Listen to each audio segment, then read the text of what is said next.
আরে না বাবা, আমার ছেলে মিস চকলেট কিনতে চায়। ও তাই নাকি চাচা, এই সমস্যার সমাধান আছে। কি কও বাবা, এটা কেমনে সম্ভব?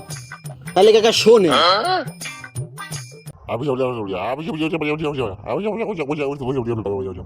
ও তাই নি বাবা, তাহলে চলো।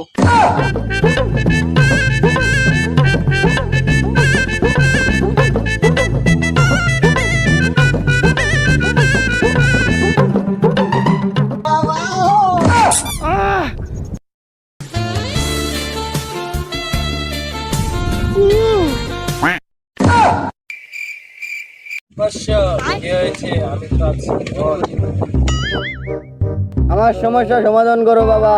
কি হয়েছে বৎস? আমি থাকতে তোর কোনো ভরসাই নেই। আরে কি কন বাবা, বলেন ভরসা আছে, ভরসা আছে। বৎস, তুই আগামী পূর্ণিমা রাতে আসবি, তোর সব সমস্যা